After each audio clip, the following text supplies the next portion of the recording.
Creo que es inevitable en un punto. Si no se toca el micrófono, no hay chance que escuchen los chicos de la virtual. A ver si puedo hacer algo. Ah, creo que se escucha. Y nada.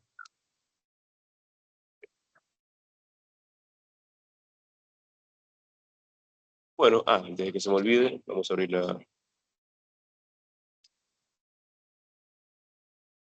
acá el TP en cuestión. Se sigue escuchando el doble sonido, pero bueno.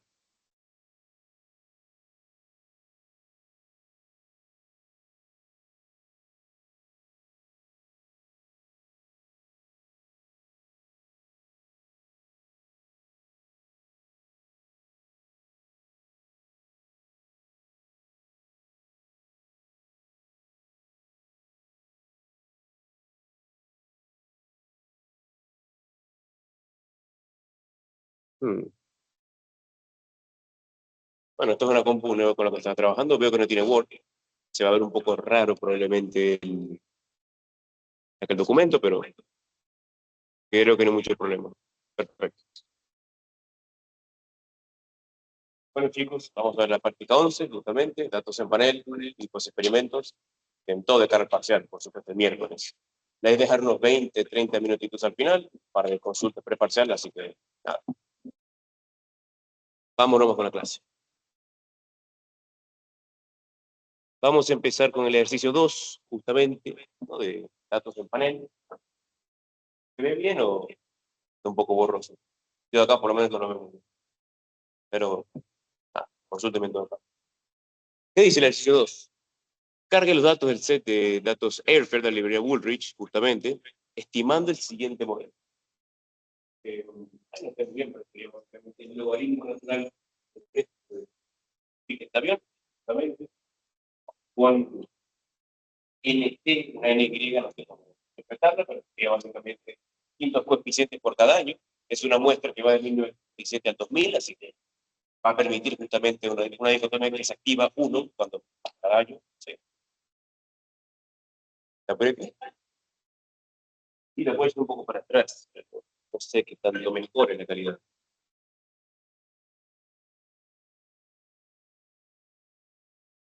Donde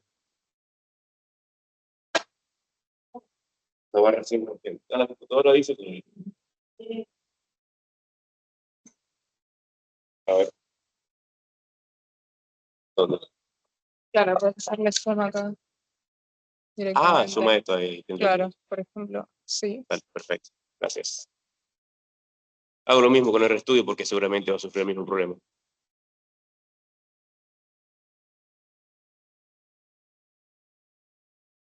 Pues ahí se mucho. Bueno, como les algoritmo natural por NT, que son distintos potencias por año, la dicotomía que se activa 1 para cada año del 97 al 2000. El grado de concentración de mercado que nos interesa justamente, porque el objetivo de este ejercicio es ver cuánto afecta la concentración de mercado a los precios de los pasajes de avión, justamente. Por supuesto, la idea previa que tenemos en la mente es que a mayor concentración de mercado, más caros van a ser los tickets.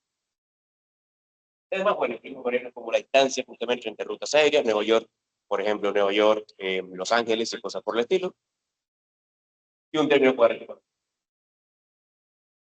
Así que nada, vamos con el ejercicio. El ejercicio 1 nos pide obtener los estimadores between, interpretarlos. Por lo que veo, no hay nada raro con la clase virtual, así que seguimos nada más. Acá pongo en pantalla justamente a la arriba. Pero bueno. Estimadores between. Que serían básicamente esto, ¿verdad? Recordemos, ¿qué es lo que hace Between realmente? Between agarra el modelo de regresión original, dígase, este que está acá, y calcula los promedios históricos de cada variable o el centrado histórico de cada variable. Entonces, ahora este es el modelo tradicional, pero al ver la estimación Between,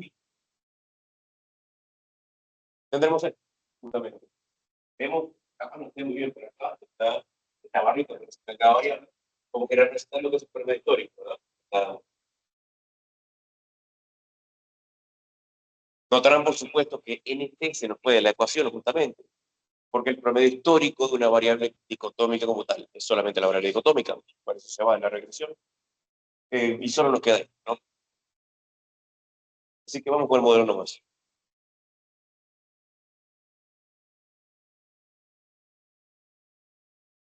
Vamos a usar las librerías Tidyverse, como siempre, si me recuerdan de la clase de práctica 4, saben que mi preferida probablemente. Woolrich para la base de datos y PLM para resolver modelos. Importamos el dataset que nos interesa en cuestión, que se vería más o menos así, ¿no? Las variables que tenemos justamente, las dicotómicas permitiendo por cada año, la selección de por acá justamente. Y bueno, nada, es un dato de panel clásico, como una, controlando por cada año y cada tipo de individuo, como vieron en datos de panel, combinando mi orden transversal con pérdida de tiempo. Entonces vamos a calcular el modelo. Para ello vamos a tener que convertir esto en un data frame. Básicamente lo hacemos con esta de acá. El primer argumento justamente nos pide el dataset y después el index justamente por cómo lo vamos a ordenar. Como dato de panel, ordenamos por ID, dígase por tipo de individuo y por año.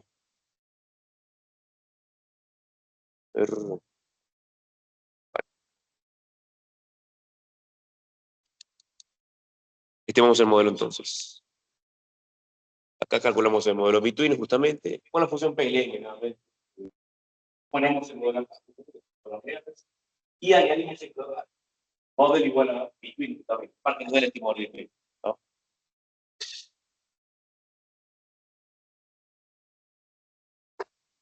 A ver, que hay un problemita. Model.b. Ah, claro, no corrí el código anterior. Ahí está. Perfecto. Tenemos entonces el siguiente modelo, donde tenemos un concepto, no es de mucho interés en este caso. Podemos interpretar el logaritmo natural de la instancia, un aumento en 1%, disminuye en 0,90% el precio de los pasajes. Un poco antiintuitivo, sin embargo, porque uno pensaría que las instancias más cercanas son las que tienen menos precio, ¿verdad? Pero vamos a ver que Bitcoin tiene un problemita ya que puede entrar en un sector. Pero vamos a lo que nos interesa, que es la conservación de mercado. ¿Qué nos dice este estimador de etapa? Dice que no podemos interpretarlo como un aumento de un punto como tal, mucho menos un punto porcentual, porque recordemos que Concept, justamente, la conservación de mercado, tiene la siguiente forma. Va de 0 a 1, como estamos viendo acá. Si hago un aumento unitario, estoy pasando, por ejemplo, de 0,53 a 1,53. No es justamente la idea. Va de 0 a 1. En consecuencia, vamos a hacer lo siguiente. Tomamos el valor de la estimación, el valor del coeficiente, perdón, que nos dio 0,38. Vamos a multiplicar por 100 para que sea una especie de, para pasarlo a porcentaje, y simulamos un aumento de 10 puntos porcentuales también de la concentración del mercado. Entonces, hacemos el valor del parámetro por 100 para que sea porcentaje, por 0,1, o sea, 10 puntos porcentuales, y tenemos lo que nos interesa. Y justamente 3,82. ¿Cómo interpretamos esto? Bueno, un aumento de 10 puntos porcentuales en la concentración de mercado aumenta en 3,82% el precio del ticket. Que sí parece muy razonable, por supuesto. A más concentración de mercado, imaginamos mayores precios, ¿no? Para los que habrán cursado finanzas públicas o orden industrial, eso será muy claro. Pero recordemos que les había dicho que había un problemita con Between. El problemita es que Between implícitamente nos pide este supuesto que cada una de las variables centradas, independientes por supuesto, no covalien con el término asumir. Asumir, recordemos, es la heterogeneidad, la heterogeneidad inobservable. La vemos justamente acá. Acá está donde en la reacción de Between. Y este término, nuevamente, que covalida alguna forma cualquier variable independiente, Between tiene estímulos sesgados. Entonces, estos parámetros que obtuvimos no sean probablemente los más confiables al respecto. Si queremos nuevamente que variables como, recordemos que variables que integran inobservables son aquellas como el talento, por ejemplo, o la suerte, variables que no podemos observar. Y la suerte, en todo caso, si creen a la gente que cree en la suerte, diría que cada persona tiene su tipo de suerte, entonces no varía en el tiempo, siempre es la misma, sino que varía por persona. Y que la mala suerte, la buena, puede ser una referencia acá. En el contexto del precio del ticket del avión no tiene mucho que ver, probablemente. Pero para que se entienda el ejemplo, son variables que no podemos observar y que solo varían por cada individuo. Si esas variables que no metemos en la regresión están covariadas con alguna de las independientes, tenemos cero. Y eso, señores, no nos gusta. ¿Se entendió este inciso? Sí. Repito algunas partes. Perfecto. Vamos con el B, que nos pide calcular los estimadores de MCO combinados, pool o LS, con poles. Bueno, nos pide básicamente un modelo de esta forma.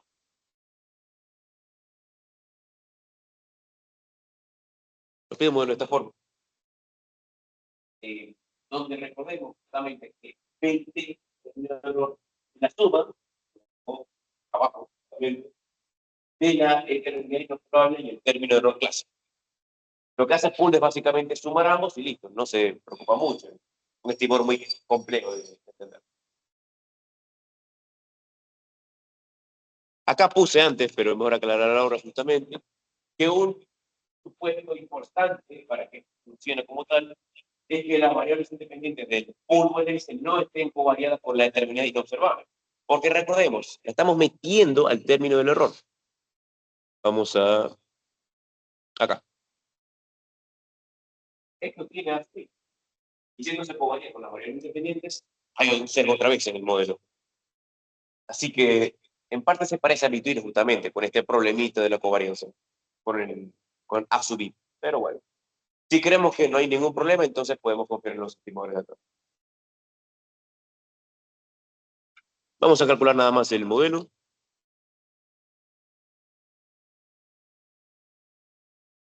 Recordemos, por supuesto, la misma oportunidad, solamente con un modelo intrapúblico, justamente para que sea pool o LS. En fin, tenemos estos coeficientes. Vemos que acá se permiten justamente los distintos por año, porque el pool no se da sino sumar a los dos términos de error, así que no cambia nada. No se centre mucho en interpretar exactamente estos valores de coeficientes. ¿Qué es el modelo principal que nos dice? Recordemos que la dicotómica I97 no está apareciendo en la ecuación justamente, solo salen tres dicotómicas, el 98 y el 2000, así que todas las dicotómicas nos salen en relación al 1997. Por ejemplo, esta nos dice básicamente que desde 1997 hasta el año 2000, solo por el efecto del tiempo, y esto hay que subrayarlo, solo por el efecto del tiempo, hay un aumento del 9,9%, vamos a decir, en los precios de los pasajes. Solo por el efecto del tiempo, nada más. Todas las demás variables no tienen que ver en esto. Solo por el efecto del tiempo, Ceteris hay un aumento significativo en los precios de los pasajes. Pero no nos interesa eso, ¿verdad? Nos interesa este multiplicador acá. Vamos a interpretar de la misma forma que antes. No lo vamos a interpretar tal como lo leemos, ojo con ese error, porque está entre 0 a 1 en la conservación de mercado. Vamos a hacer esto, lo mismo de antes. Multiplicarlo por 100 y multiplicarlo por 0.1 para un argumento de 10 puntos porcentuales. ¿Y qué me dice acá justamente? Bueno, que un aumento en 10 puntos porcentuales de la conservación de mercado aumenta en 3,60% el precio del pasaje. Bastante parecido nuevamente a lo que nos dio en Bitwin. Pero recordemos, el supuesto clave para confiar en esto es el que vimos arriba. Si no se cumple esto, señores, entonces no usen ULS, no les conviene.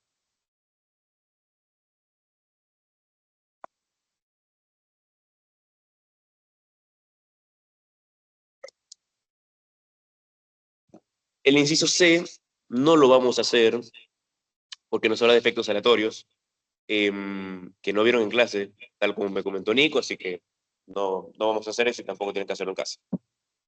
Vamos con el D, entonces. ¿Qué nos dice el D?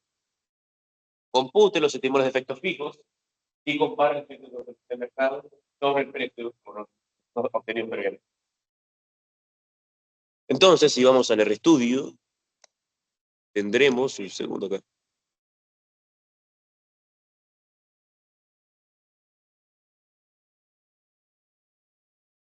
Tendremos un estimador de este tipo, básicamente. Esta sería la fórmula para el Within o estimador de efectos fijos. Recordemos nuevamente, ¿qué es lo que hace Within? Agarra la regresión original, que es acá con las variables originales, acá, y las va a restar los estimadores históricos o sus estimadores históricos. También. Recordemos que Between solamente agarra los variables históricos, cada una de ellas. En cambio, Within testa la regresión original con las variables históricas. Y así tenemos estimadores justamente que cumplen el objetivo que nos interesa. Efectos fijos tienen un solo objetivo, que es eliminar A sub I. De hecho, si vemos el modelo, no sé si... Bueno, no me permite por un motivo ir al otro lado. Vamos a ver. Bueno, acá no me lo muestra completo. Bueno, vamos a dejarlo así. Pero la idea nuevamente es que el promedio histórico de una variable que no varía en el tiempo, como todas las variables de A sub I, nuevamente, va a ser lo mismo exactamente. O sea, A sub I menos el promedio histórico de A sub I va a ser 0. Y lo sacamos de acá. Esto parece una cosa menor, pero es súper importante. Porque tenemos, por ejemplo, una ecuación de Mincer clásica, nuevamente, y tenemos el logaritmo del ingreso, justamente, en la ecuación de Mincer. El término A sub I es problemático, porque hay factores, justamente, como mencioné antes, como el talento o la suerte, que capaz no varían con el tiempo, pero sí por individuo. Y no son observables justamente, y no podemos medir la suerte como para meterlo en una regresión. El hecho de sacar A sub I justamente evita todos esos problemas. Es fantástico, justamente. Por eso datos en panel es una aplicación muy utilizada en la econometría, porque te elimina ese problema de variables que no puedes medir y que son relevantes. Así que ese problemita de medición de variables relevantes, por lo menos para variables que no varían en el tiempo y solo por individuo, queda eliminado. Noten también que la distancia es justamente una variable que tampoco varía con el tiempo. Digo, la ruta entre Nueva York y Los Ángeles no varía con el tiempo, o sea, es la misma todos los años, la misma distancia. En consecuencia, por el histórico, una variable que no varía en el tiempo y su variable original, también 0. ¿Y qué nos queda como modelo? Esto de acá. Modelo mucho más simplificado, por supuesto, pero alguien podría argumentar, y probablemente con mucho sentido, que estamos perdiendo información, ¿verdad?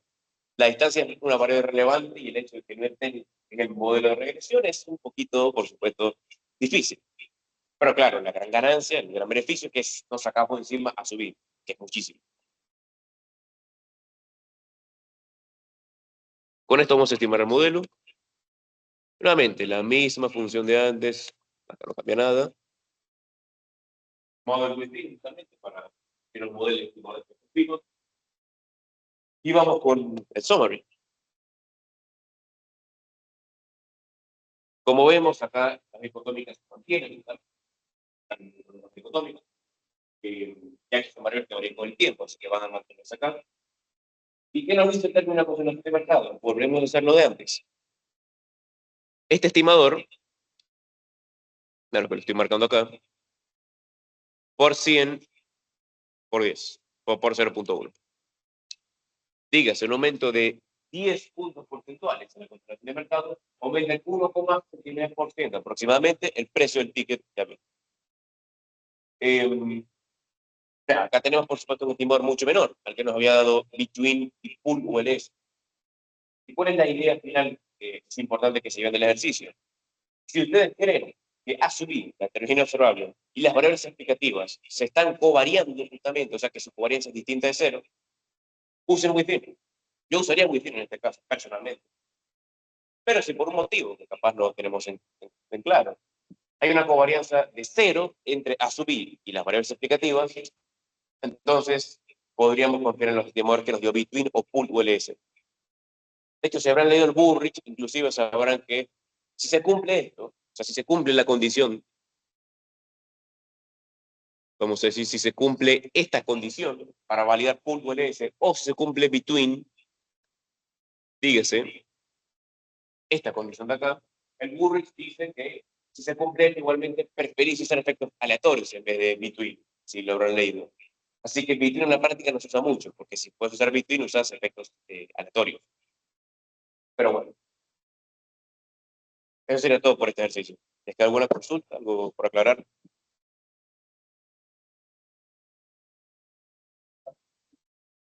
Sí, sí, claro. Sí, sí, claro, porque el market share, viste que la variable va de 0 a 1. Así que no puedo simular un documento de una unidad, porque si no se me va a 1,5, por ejemplo, y se pierde la métrica. Por eso multiplico por 100 y multiplico por 0,1 y aumento 10 puntos porcentuales para ver qué pasa con el precio del ticket.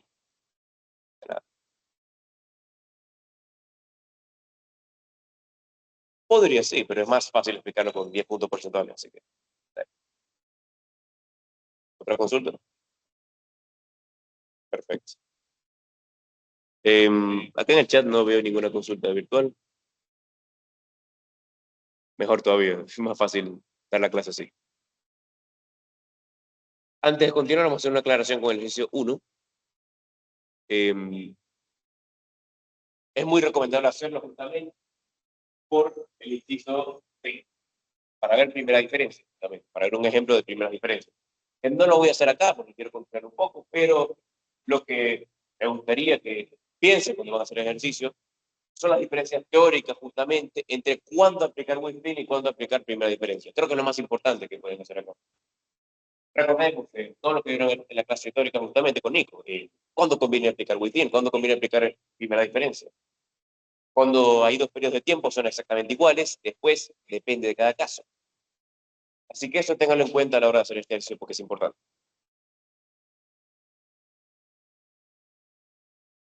Pero bueno, el siguiente ejercicio va a ser el 3, donde vamos a hacer un poco de diferencias en diferencias. Es muy importante cara parcial.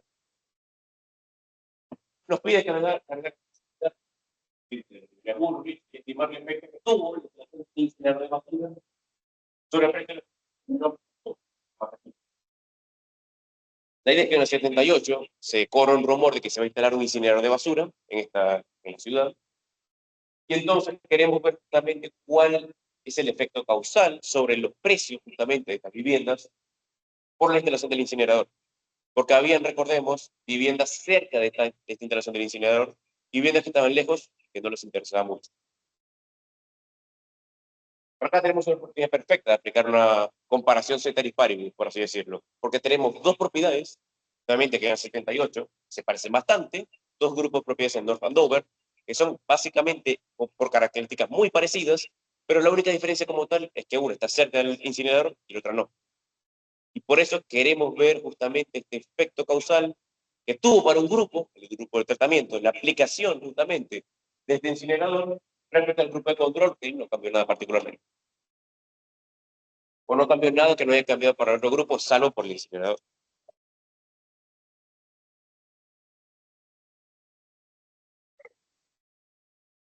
Vamos a ver dónde nos lleva este post experimento. El instituto nos pide, utilizando los datos de 78 antes del tratamiento, de 81 cuando ya después del tratamiento, cuando se instale el incinerador, obtener el menor de diferencia en diferencias. Y por supuesto, teniendo en cuenta la dicotómica que va a indicar el tratamiento como tal, no la cercanía o la lejanía del incinerador. Vamos al reestudio entonces.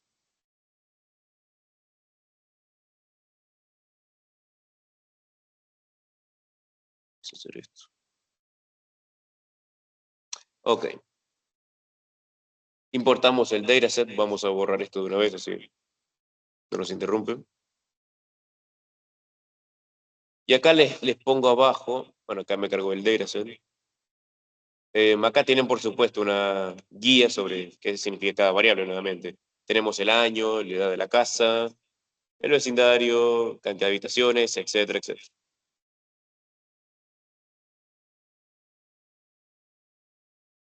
Lo primero que vamos a hacer es dividir la muestra en dos grupos, por supuesto, control y tratamiento. La única diferencia que tiene cada uno, recordemos, es el señor de acá. Si está cerca o no del incinerador de basura. Así que para el grupo de control, justamente, usamos esta función subset. Nada, ponemos la base de datos y el MC, especificamos el año, nuevamente, 1978, y que el grupo de control no está cerca del incinerador, o sea que no recibe el tratamiento.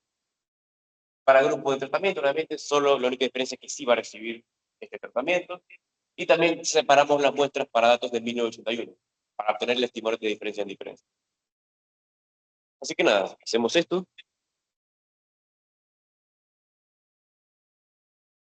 Calculamos los precios promedio para cada año, justamente para cada grupo. Con esta función nuevamente, solamente estamos min, que es el promedio, nuevamente nada raro acá.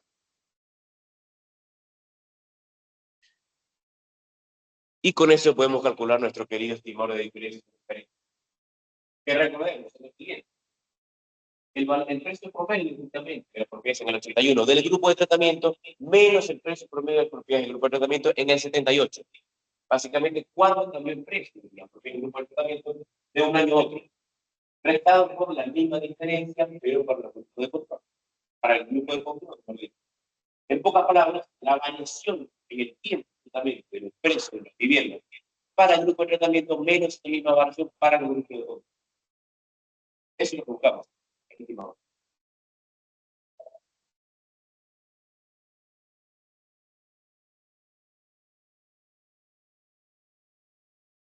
Matemáticamente es, nuevamente, sí, yo solamente hay que restar estas dos variables, cuatro variables que creamos, y tenemos el estimador.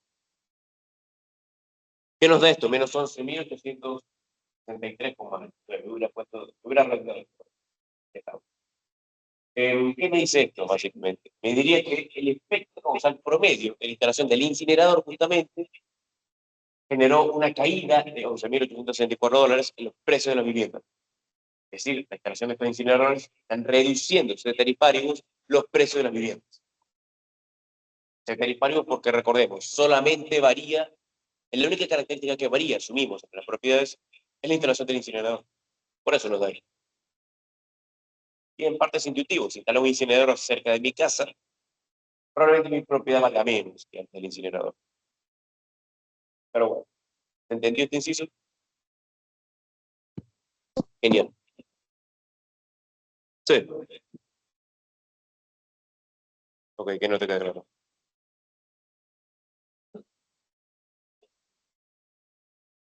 Exacto. No, o sea, tenemos grupo de control y grupo de tratamiento. Solamente los separo en cuatro variables distintas porque quiero ver primero los valores para el 78 y después para el 81. Quiero ver la variación en el tiempo. Mira, es sencillamente esto, mira.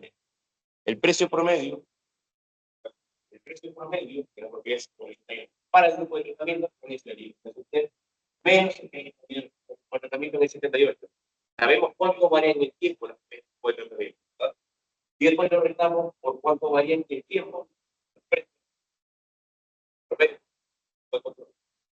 Es como que vemos la diferencia en la diferencia, porque la diferencia es de las comportamientos, pero la diferencia es la diferencia de los grupos de control. Capaz ahora se ve un poco raro, pero es una reflexión que personalmente me da mucho claro. Hay capaz de que.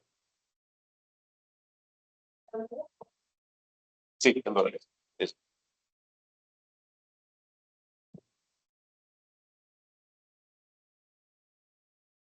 Vamos entonces con el B, que nos pide lo siguiente. Compute nuevamente el estimador de diferencia y diferencia, pero esta vez con una regresión justamente, que incluya a que ahora el economía que usamos, y una interacción como variables explicativas. Sí, nos pide lo siguiente. Nos pide hacer esta regresión, que para los que es el tema más estudiado se darán cuenta de que es una forma casi bastante habitual de diferencias en diferencias. Así que vamos a hacer esta regresión, vamos a estimar lo que nos piden. Un modelo LM clásico, no hay ningún problema con esto. Y vemos el summary. Y acá es importante. Todos, literalmente todos los coeficientes acá son importantes de interpretar. ¿Qué me dicen que hacer? El precio promedio de las viviendas para el grupo de control en el 78. ¿Por qué? Bueno, piensen. Si soy del grupo de control, ¿cuánto vale mi INPI? Cero. Esto no sirve igual. Si estoy en el año 78, ¿cuánto vale la de control que controla por el año 71? Cero. En consecuencia, este es el precio promedio de las viviendas para el grupo de control en el año 78. Siguiendo la misma matemática, ¿cuál es el precio promedio de las propiedades en el grupo de control para el 81? Posiblemente es como esto. Porque realmente no están cerca del incinerador más dicotómico. Entonces, de la regresión. Pero lo que nos interesa, por supuesto, es el efecto causal de instalar estas incineradoras. Que recordemos, para que tengan bien leída la clase teórica, que será este muchacho de cada uno que nos diga ese efecto causal. Porque pensémoslo bien, para las propiedades del 81 justamente, del grupo de tratamiento, que sí reciben el incinerador, o sea, que sí tienen el tratamiento, todos los dicotómicos valieron 1.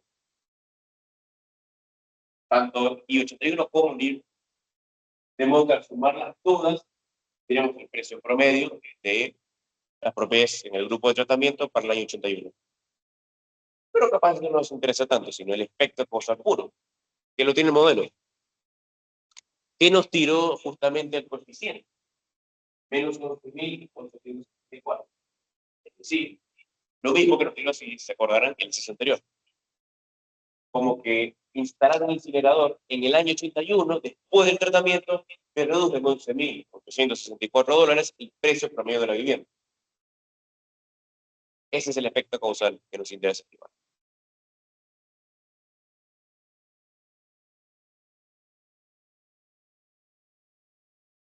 Acá, bueno, puse algunas intuiciones interesantes de ver.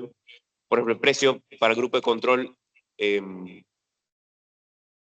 esto es el precio para el grupo de tratamiento del 78, realmente es de $3.893, que es nuevamente el cierto, menos justamente esta diferencia del grupo de control y también. Esto lo va a entender cuando hagan dicotómicas. Nuevamente, con este juego de las dicotómicas, por ejemplo,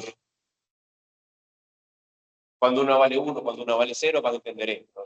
En el caso del precio promedio para el grupo de tratamiento del 78, recordemos que vale 0, ¿cuál es el que vale 0? ¿Cuál es el precio promedio del grupo de tratamiento del 78? Esto va a ser, ¿verdad? Pero nada, son cosas para tener en cuenta.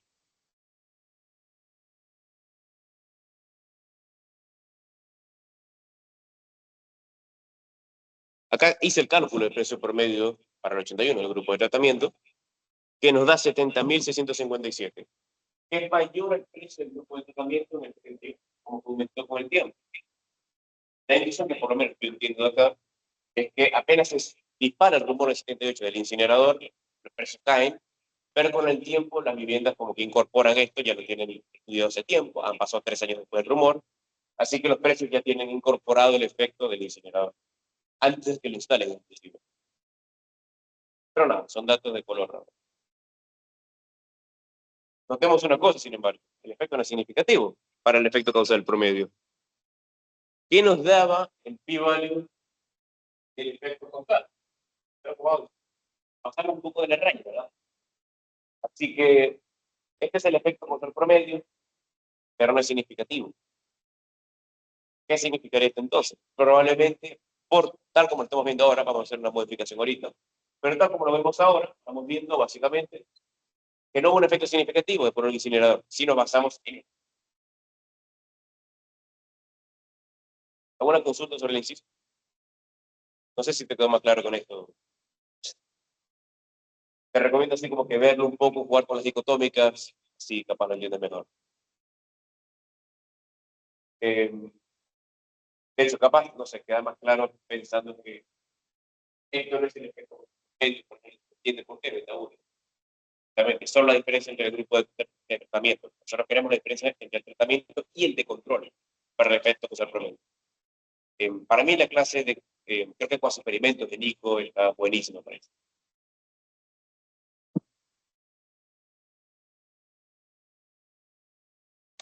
¿Alguna otra consulta o pasamos al siguiente?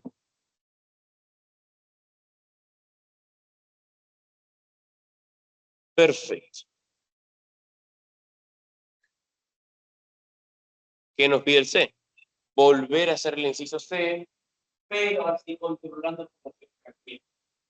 Capaz, pensando probablemente en el ejercicio y controlamos por algunas características, el estímulo es significativo, ¿verdad? Vamos a probarlo. Acá quito notación científica, porque si no interpretar es un quilombo. Y armamos el modelo con cada una de las variables de control que nos pide. Y nos da lo siguiente. No importa mucho realmente la interpretación de la variable de control, es control, nos interesa ver paso cada una. Solo nos interesa el nuevo efecto como tal promedio. Creemos que es diferente. 177. Vamos a rodear 178. La diferencia para más significativo. ¿Cómo se interpreta esto? Nuevamente, la instalación del incinerador generó una reducción de $14.178 aproximadamente en los precios de las viviendas. Por supuesto, las viviendas que tenían el incinerador cerca. Así que nada, la idea acá es solamente añadir las variables de control e interpretar justamente de forma como que más normal el efecto control promedio, ¿no? O sea, en el contexto del ejercicio, cómo cambia. ¿Una consulta lo que tengo que repetir o estamos? Sí.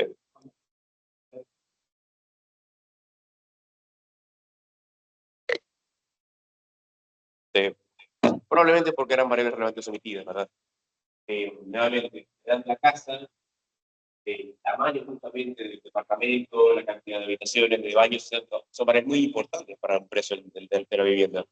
El hecho de que no estaban incluidas probablemente generó un sesgo en la estimación, que es el de omisión de variables relevantes. Ahora que metemos estas variables relevantes, vemos que el estímulo no cambia, que no es significativo, como que no solo mejoró la varianza, sino que nos mejoró el sesgo. Así que sería por eso. Sí, sí.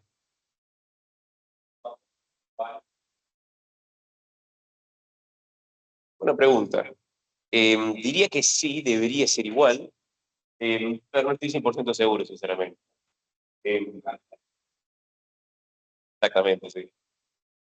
Mira, generalmente, de cara al parcial, obviamente, no he visto el parcial ni nada por el estilo, lo hacen ICOs al fin del día, pero nada, o sea, la idea justamente es que tal vez tengas un punto de calcular alguna diferencia en diferencias o algo por el estilo, pero generalmente, digo, no van a variar, me imaginaré yo, estos valores, pero puede ser, no estoy seguro.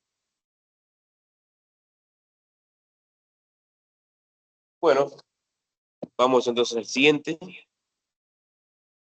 El 4 está interesante, es diferencia en diferencias, no lo voy a hacer acá, pero más teórico que otra cosa, podrían pasar conceptos, lo recomiendo. Vamos a hacer el 5 justamente, este estudio de Angris. ¿Qué nos dice Angris en el 5? Bueno, vamos a hacer dos cosas experimentales que tuvo la policía de Minneapolis en los 80s, y la idea es justamente ver cuál es la eficacia de el tratamiento ingente a personas acusadas por violencia doméstica.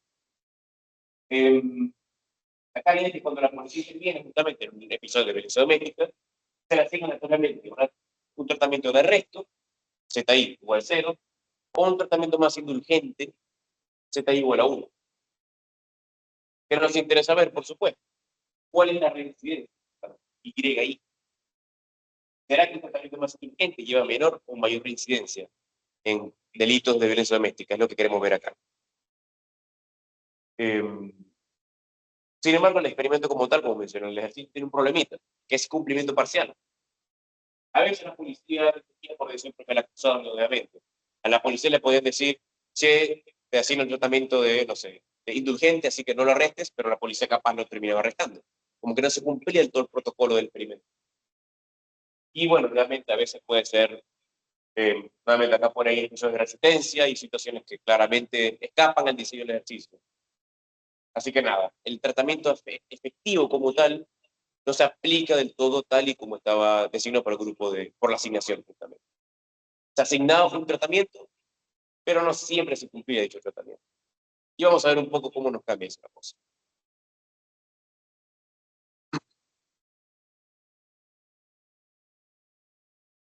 Sabemos justamente, ¿no?, que PI, la primera que indica si la persona efectivamente fue arrestada o si recibió tratamiento indulgente.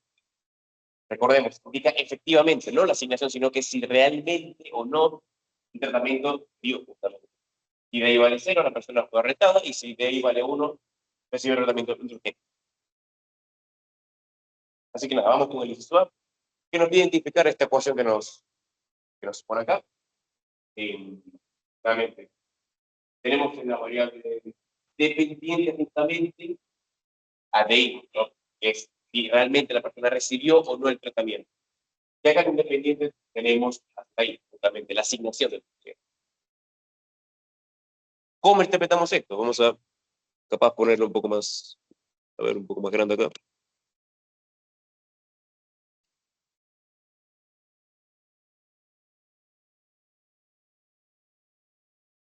¿Cómo interpretamos esto? Si Z vale 0, o sea, si la persona fue asignada a arresto, si el policía le dijeron, che, arrestame a este sujeto, entonces la probabilidad de no ser arrestado es 0,02. Pocas palabras, si el policía le asigna la probabilidad de arresto, muy probablemente al delincuente termine arrestado. No es, por supuesto, cumplimiento perfecto. Cumplimiento perfecto sería que es 0, pero bastante parecido. En cambio, si T vale 1, o sea, si al policía le asignan, el tratamiento urgente, si le dicen, che, al delincuente, como que no sé, no lo arrestes, sino que hacerle algo más tranquilo, ¿cuál es entonces la probabilidad de ser arrestado? O de no ser arrestado, mejor dicho. Acá la calculé. Sería esta de acá. 0,76, nuevamente, más 0,8, o sea, 0,797. Fíjense que si a vos te asignan el tratamiento indigente, la probabilidad de no ser arrestado es más o menos del 79%, roundemos 80%. Entonces hay un 20% de brecha, por así decirlo, ¿no? El tratamiento indulgente no se cumple perfectamente porque hay un 20% de probabilidad de que, aunque te asignen el arresto, aunque te asignen, perdón, el tratamiento indulgente, te terminen arrestando. De modo que se incumple un poco el protocolo del experimento. ¿Me entendió el inciso? Perfecto. ¿Qué nos dice el inciso B? Bueno, identifique la ecuación que se reporta abajo, es decir, acá. Interpretar cada uno de los juicios. Esta ecuación es distinta, como se dan cuenta, porque nos pone la variable dependiente, la reincidencia de este crimen de violencia doméstica. Y la independiente es la misma, la asignación de los tratamientos. ¿Cómo interpretamos esto nuevamente? De la misma manera que antes. Si esta variable ahí vale 0, o sea, si se asigna el arresto, nuevamente la probabilidad de reincidencia es 0,97. O sea, si a vos te asignan el arresto, la probabilidad de que vuelvas a cometer el mismo crimen es del 9,5%. ¿Qué pasa si te asignan en cambio un tratamiento? Bueno, si Z igual a 1 en este caso, la probabilidad de que vuelva a reincidir el criminal en el mismo delito es la suma de estos dos coeficientes. Es decir,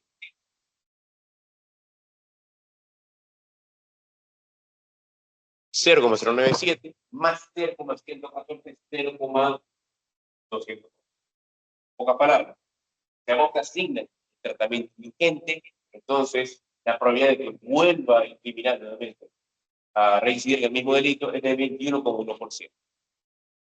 En pocas palabras, para propósitos de interpretación, mano dura, básicamente. Si este delito se comete, generalmente lo mejor sería, en base a este informe, este experimento como tal, lo mejor sería arrestar al criminal de tal forma que no vuelva a reincidir en el mismo delito. Vemos que el arresto, un tratamiento más punitivo, sería probablemente la mejor respuesta ante esta situación. ¿Alguna consulta o lectura?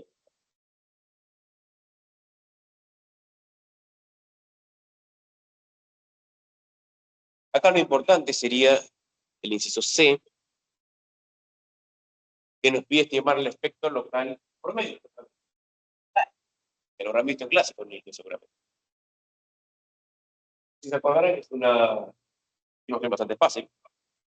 sería básicamente dividir, perdón, 0,114 dividido 0,726. Ese es el timor láser. Recordemos, pi 2,1 dividido pi 1,1, según lo vieron en la clase teórica. Acá el valor sería 0,145. Sí, ¿cómo interpretamos esto? Justamente cuando el individuo recibe el tratamiento de trato indulgente, entonces la probabilidad de que vuelva a reincidir el mismo delito aumenta en 14,5%. Nuevamente, es un efecto significativo que avala el tratamiento más punitivo de arresto a los criminales por violencia doméstica. Bueno, ¿quedó claro el ejercicio?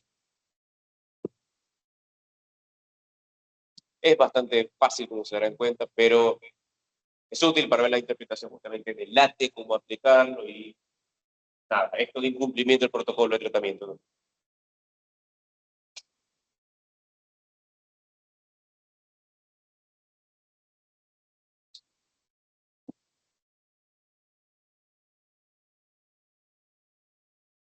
Pensé, sí, sí. Básicamente, me da este valor 0,145. Este es el efecto, nuevamente, vamos a decir, el efecto contra el promedio. ¿Qué medida básicamente? Un promedio. Cuando se le da el tratamiento, se le asigna, no sabemos si efectivamente se le dio o no el tratamiento de indulgencia, porque estamos hablando de la variable Z, que es solamente asignación, pero si se le asigna nuevamente, la palabra es asigna, el tratamiento indulgente, entonces la probabilidad de que vuelva a reincidir aumenta en 14,5%. Básicamente, si se trata más indulgentemente, es más probable que finalmente reincida más el mismo delito. Realmente, la interpretación es que es conveniente para evitar la reincidencia, pero la y un tratamiento político.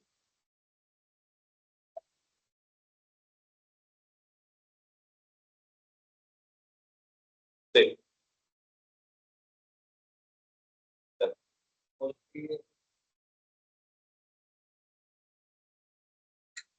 Exacto.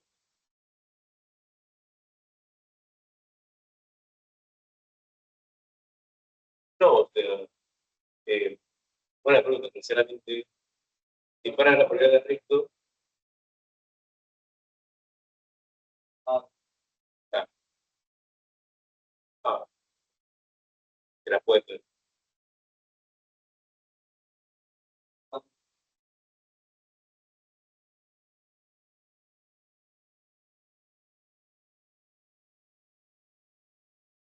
Era, en la clave siempre es pi 2,1 dividido pi 1,1, como dije en el teórico. Por supuesto, depende del ordenamiento, ¿no? Pero todo pasa en la interpretación de los coeficientes. Acá se interpreta justamente que lo que queremos ver es qué pasa con el tratamiento urgente. Por eso no vemos que, como de suponer, queremos ver qué pasa cuando el individuo no arrestan, la cosa es distinta. Sería al revés, pero todo depende de la interpretación, básicamente. Sí,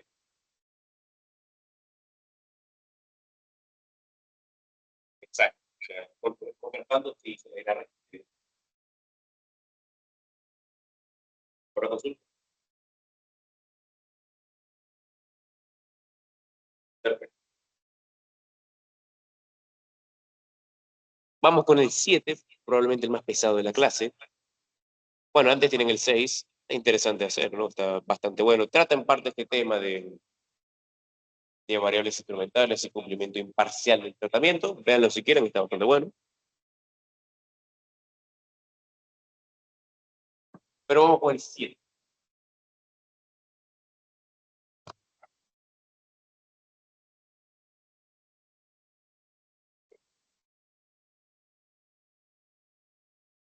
Usando esta librería Haber, ¿no? Que es de una página Master en Metrics de Ángeles, vamos a querer ver justamente, acá no se ve mucho porque está la pestaña de Teams, pero cuál es el efecto causal justamente de la legalización y el consumo de alcohol a los 21 años en Estados Unidos. Esto es un tema de regulación discontinua, justamente, ¿no? Interesante para ver de cara parcial. Y la idea es que justamente a partir de cierto umbral, como recordarán, cuando el individuo cumple 21 años, ahora puede beber legalmente alcohol. Y queremos ver cómo esto aumenta la tasa de mortalidad. Es lo que nos interesa. Tasa de mortalidad, nuevamente, por casi 1000 personas. Importante tener. Vamos con el A, entonces.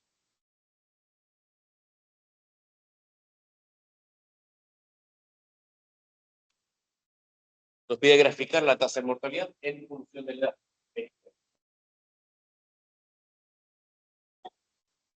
En el estudio, vamos a verlo así. Importamos la librería Haven y, por supuesto, el dataset.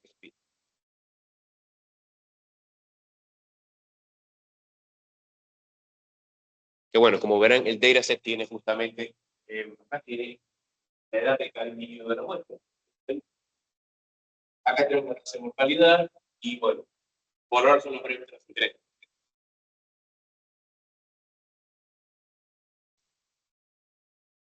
Para graficar, los que me recordarán de la clase práctica 4 sabrán que me encanta usar ggplot. No solo a mí, sino a la mayoría de personas que programan con RStudio. Así que vamos a aplicarlo un poco más acá.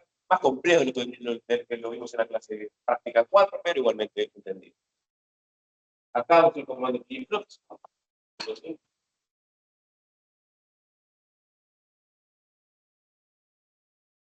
A ver. Ahí está. Uso el comando fundamento. Me pide el primer argumento el dataset, que está en el modal. En el argumento A es el pino, la variable Y y la variable X, en este caso tasa de mortalidad con eje vertical, y en horizontal la edad del pino. Con John Boy le pido que mande diagrama de inversión, le pongo puntitos del gráfico, y con John Smooth le estoy pidiendo curvas, justamente, ¿no? Una recta de regresión para cada una curva. Hago dos curvas, uno para los individuos antes de los 21 años, y después uno para los que tienen al menos 21, para ver el efecto sobre el umbral. Así que nada. Graficamos esto, y nos queda lo siguiente. Vamos a ver. Acá está.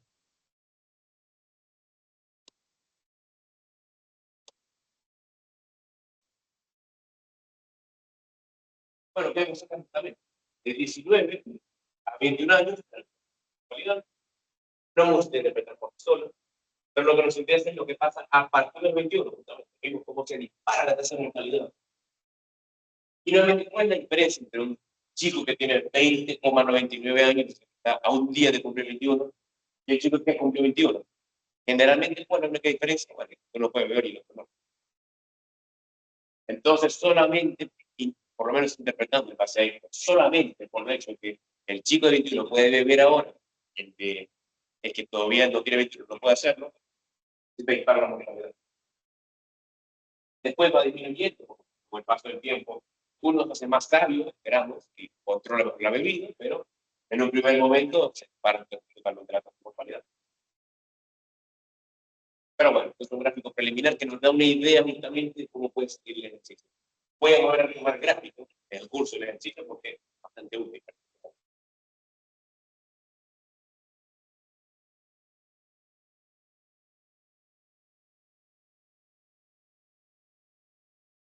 El inciso B me pide estimar la regresión propuesta acá. Ahorita la pongo en el estudio que quede más claro. E interpretar el efecto causal propio. Nos pide estimar básicamente esta regresión, donde tenemos la tasa de mortalidad como variable independiente, a la dicotómica que se activa con valor 1 cuando el estudio tiene al menos 21 años, y bueno, la variable controla por edad, la escala del individuo. Así que nada, vamos a hacer esta regresión, ¿no? Creamos una dosis, sin embargo, de Mayor 21, que sería la que se activa cuando apenas tiene 21 el individuo, porque no está en el dataset original. La creamos usando un elemento que viene con TinyBurst, donde usa la función Newton. Creamos Newton para crear realmente una variable dentro del dataset, que básicamente la llamo Mayor 21, va a valer 1 cuando 0 cuando tenga menos de 21.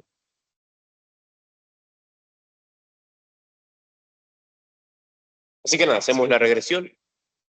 Realmente bastante fácil esta parte. Y tenemos lo siguiente. Acá el intercepto no nos importa mucho. El coeficiente que acompaña a esto tampoco, lo que nos interesa es el. ¿Qué nos dice Beta1 en este caso? Bueno, que cuando yo tiene apenas 19, cuando apenas puede beber alcohol, el aumento en la tasa de mortalidad sobre el umbral es de 7,70. Es decir, apenas cumple 21 y puede llegar al límite de alcohol, entonces la tasa de mortalidad se dispara en 7,76, casi 1000 personas. Esa es la interpretación. Pero por supuesto, no sabemos si es significativo o no. Un aumento claramente significativo, y bastante pequeño, pero ¿es significativo? Es un aumento fácilmente ignorable. Bueno, para comprobarlo, vamos a... No, un segundo, ahí va.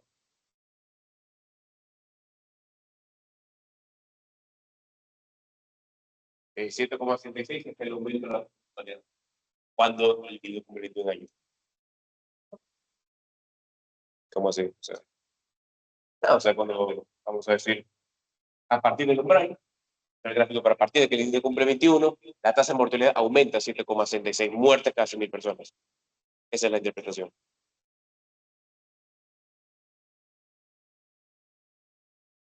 En cada 100.000 personas. Sí, sí. Pero nuevamente no sabemos si es significativo o no el efecto. Y para eso vamos a ver esto también. Para ver si el efecto es de una magnitud considerable, justamente, lo divido por el estándar de la variable de la tasa de mortalidad.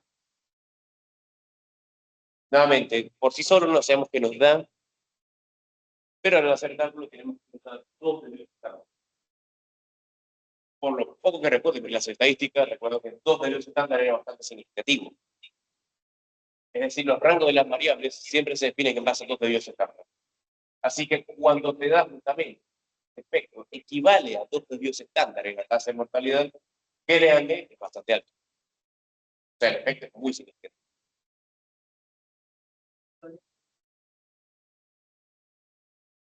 Lo que pasa es que esta significativa te da justamente, o sea, vos lo puedes ver acá,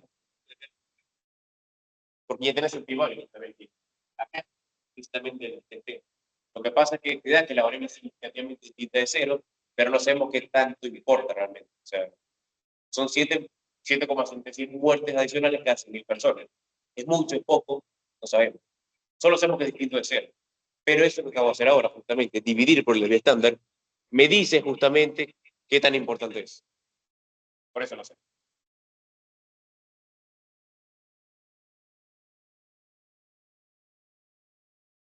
Sí,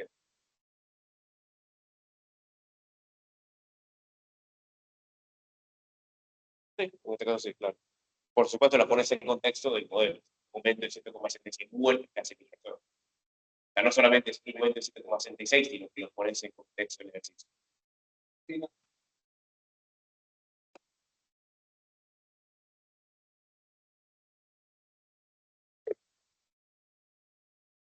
no, pero digo, acá tenés justamente, digo, estos parámetros, justamente, que este es control real, que tiene que ver, este es el indicador, que tampoco nos importa, solamente el promedio.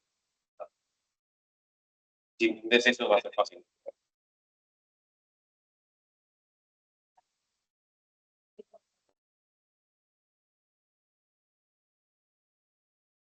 No, o sea, como le decía el chico, justamente, el gobierno preguntó por lo mismo y está explícitamente.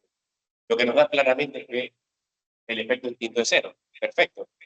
Pero qué tan distinto, o sea, qué tan significativo es el hecho de que sea distinto de cero.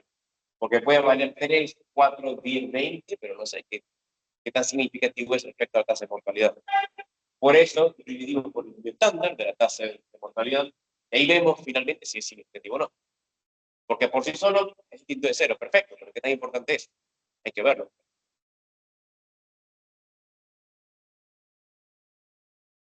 ¿Alguna otra consulta? Perfecto. Vamos entonces con el siguiente inciso. ¿Qué nos pide el C? Algo más interesante que nos queda. centímetros en el punto B, pero considerando la poner el cambio dependiente al respecto a la edad a partir de 21 años. Recordemos, cuando ustedes vieron regresión discontinua, como les decían Sharp, regresión discontinuity, regresión discontinua brusca, si no me equivoco, veían justamente en el primer ejemplo el cambio en el intercepto. Esto es lo que acabamos de hacer justamente, un cambio en el intercepto, justo sobre el umbral, apenas cumple 21 años, ¿cuánto cambia la tasa de mortalidad? Pero ¿qué nos pide acá? Primero nos pide eso justamente, eso incorporando el cambio dependiente, así que nos pide cambio en intercepto ahora y cambio dependiente. Vamos a hacer las dos.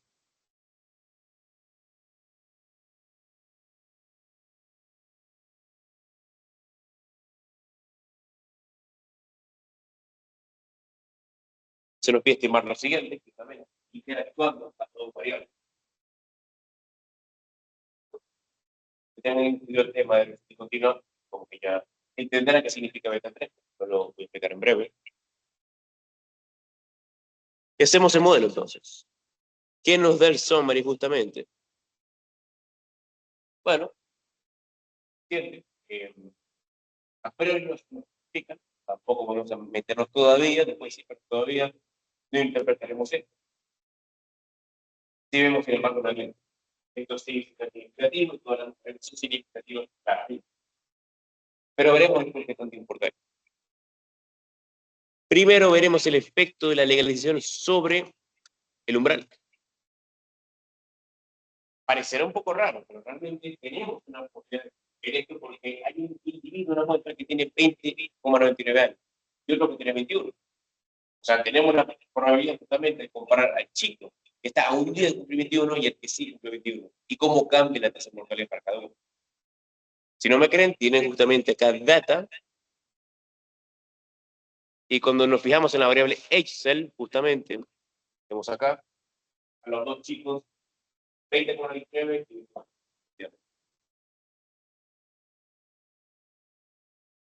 Entonces, ¿cómo vemos justamente el efecto sobre el umbral? Para ello, calculamos lo siguiente, justamente. Tomamos, lo sumamos por beta1 por 1, justamente porque el individuo en este caso tiene justo 21 años, más el coeficiente por la edad que tiene, que es 21, menos el beta 3 por la dicotómica que vale 1 cuando tiene 21, que se cumple, por la edad que tiene, que son 21 años. Lo único que estoy haciendo acá es reemplazar los valores. Acá me estoy regresando acá. Solamente reemplacé los valores nuevamente.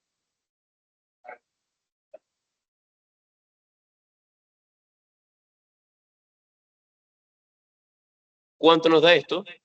Una tasa de mortalidad de, bueno, no la puse acá. Vamos a... Ahí. 11,111, perdón, 20. Esa es la tasa de mortalidad. O sea, justo cuando cumple 21, esta es la tasa de mortalidad.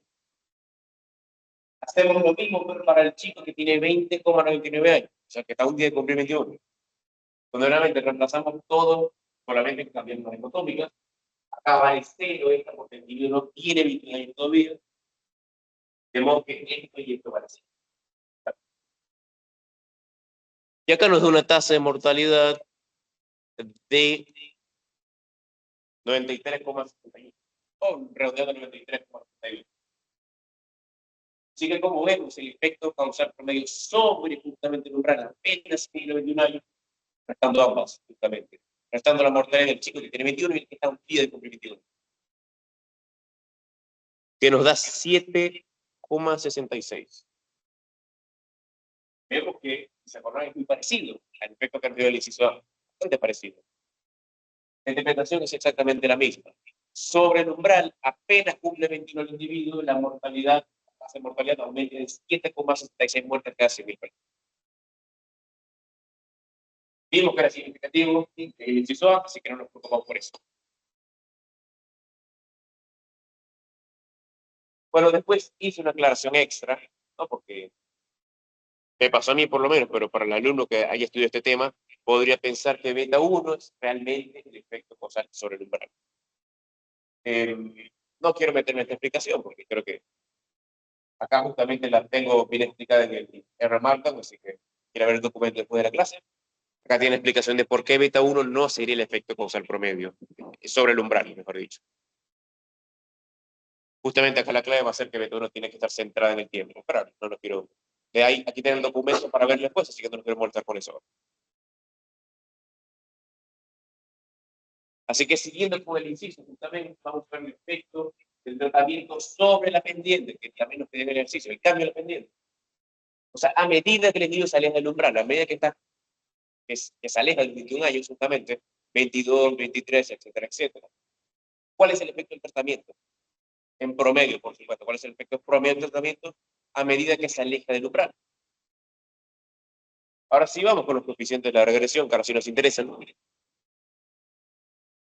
Porque fijémonos, segundo, fijémonos en beta 3.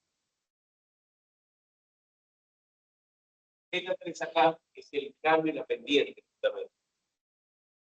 ¿Cuál es la pendiente? Recordemos.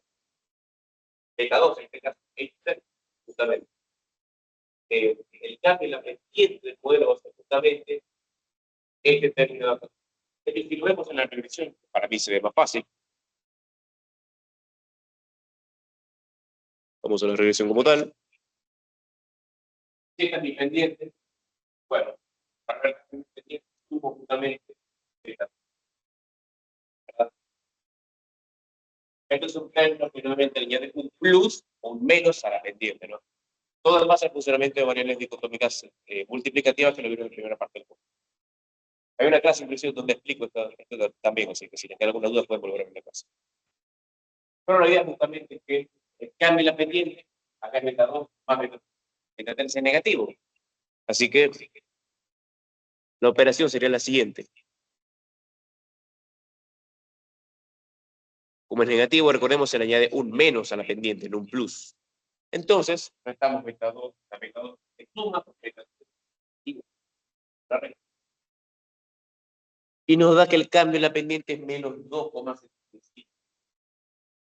¿Cómo se interpreta esto? Luego del salto en la tasa de mortalidad de los 21 años, que vimos que es una cosa así, muy alta básicamente, esta tiende a reducirse en promedio en 2,77 muertes a medida que avanzan los años. O sea, cada año, dice del individuo, de 21 a 22 y de 22 a 23, la tasa de mortalidad se reduce en promedio, es importante, en promedio, 2,77 muertes por año. Y recordemos el gráfico, ¿verdad? Lo teníamos acá. Gráficamente esto se puede ver. Apenas se dispara la tasa de mortalidad, esto se empieza a bajar. Esto intenta captar este término también. Como la pendiente en promedio va cambiando a medida que el individuo cumple un año adicional de edad. En este caso, en promedio, bueno, se va disminuyendo. Por ejemplo,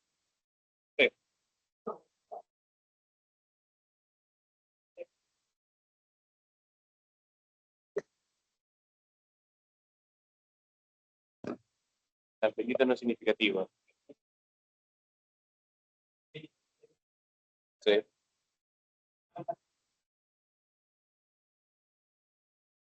Mira, es una buena pregunta, pero el hecho de que la pendiente sea significativa o no, no te termina influyendo mucho en el cálculo. Ponerle que no es significativa y que entonces vale cero, en todo caso, que es lo que pasa acá, ¿verdad? Uno puede decir, bueno, no es significativamente distinta de cero, así que ponele en cero. No te va a cambiar mucho el cálculo. ¿Por qué?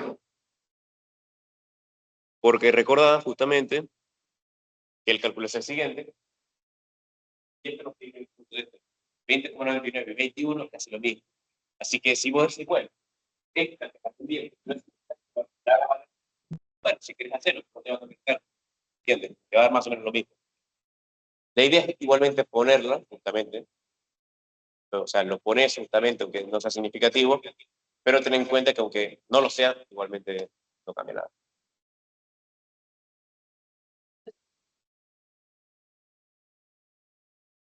Porque la tasa de mortalidad se interpreta como muertes casi mil personas directamente. O sea, te lo ponen en el enunciado. Es por eso. ¿Alguna otra consulta?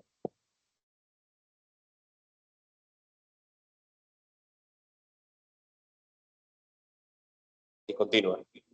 Y mira, el inciso A, con el gráfico creo que te puedes dar cuenta justamente. Pero vos preguntas que si no lo haces el gráfico. Sí. Mira, mi forma de darme cuenta de esto es, vamos a ver, el inciso. Es esta justamente. Nos pide, o sea, nos pone en umbral implícitamente. Y si te ponen umbral, el 99% de las veces te contiene. Te pone y dice, bueno, la mínima marca de 21 años, queremos ver qué pasa a partir de ese umbral. Entonces, como que tienen en mente gráficos como este, que justo después de los 21 o a partir de los 21 pasa algo. Pero básicamente eso, cuando te tira un umbral, es regresión discontinua. Bueno, en el parcial va a ser fácil, interpreto, darse cuenta de esto, así que no se preocupen mucho. Sí. Un segundo, que cierro la puerta.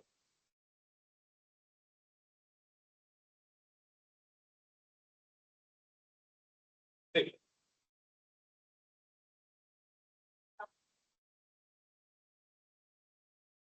exactamente, sí. Eso. Ahí ve justamente cuál es la nueva pendiente. O sea, es buen punto, de hecho, porque no lo aclaré muy bien, así que gracias por la pregunta. Esta es la nueva pendiente, ¿verdad? Menos 2, de final de interpretación, pero claro, matemáticamente es la nueva pendiente. Esta.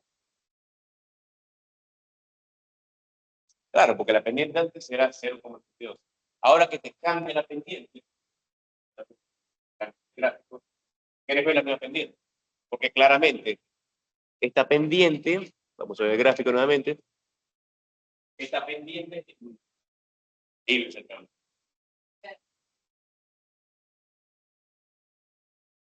No, el menos 3 es el cambio en la pendiente. O sea, el cambio en la pendiente es menos 3,60. La nueva pendiente es la recta entre ambas. Recordad que como lo explicaba acá en la regresión, está cayendo originalmente a 2 y vos querés ver cuánto cambia la pendiente. El estado sigue creciendo para que sigue estando ahí. Entonces vos sumas esto con esto, esa es la ¿verdad? Ahora consulta. Genial. Con buen tiempo, por lo que veo, así que vamos a tener buen tiempo para las preguntas. Así que sigamos. ¿Qué me pide? Creo que es el último inciso. Bueno, sí, el último inciso del ejercicio. Pero dice que también se puede comprar perfectos no lineales en el área. Así que bueno, vamos a incluir justamente esto de un término cuadrático y a ver qué nos da justamente. Gráficamente ya hay una intuición del término cuadrático, pero después vamos a ver el detalle.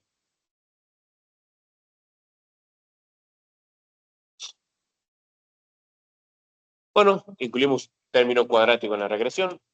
Nuevamente, y nos da lo siguiente.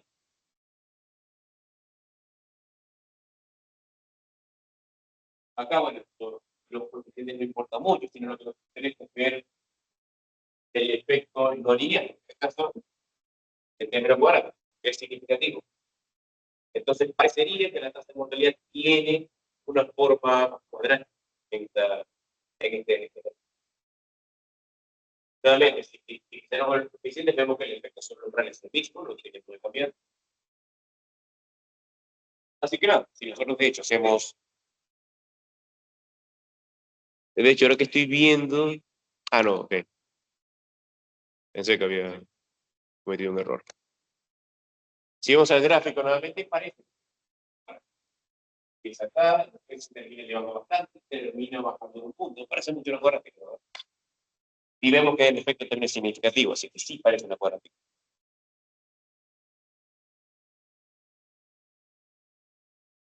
¿Alguna consulta del ejercicio? Cualquier inciso, algo que haya quedado un poco raro. Perfecto.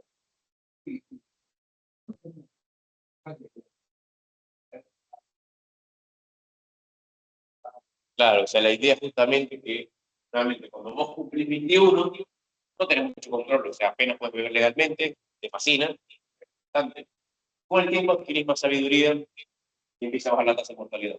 Es como que tenés un pico, se dispara, apenas cumplís 21, pero después ya no importa mucho el efecto. Cada vez se va diluyendo el efecto de la liga.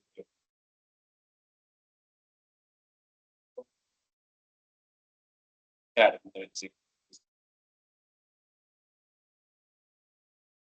Bueno, eso sí, puede ser, puede ser. Tendría que empezar con más detalle.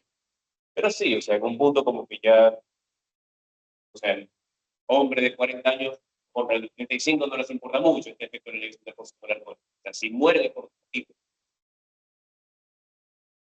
Es verdad. Interesante la interpretación. Sí, podría verlo de esa forma. Sí, sí. Pero bueno, la más simple para mí es de forma cuadrática que ver justamente cómo en el tiempo de todo el 21 el comportamiento la edad de consumo. ¿Alguna otra consulta? No veo nada de la clase virtual, espero que no me haya saltado alguna pregunta. Son apenas 4 chicos, así que no creo que...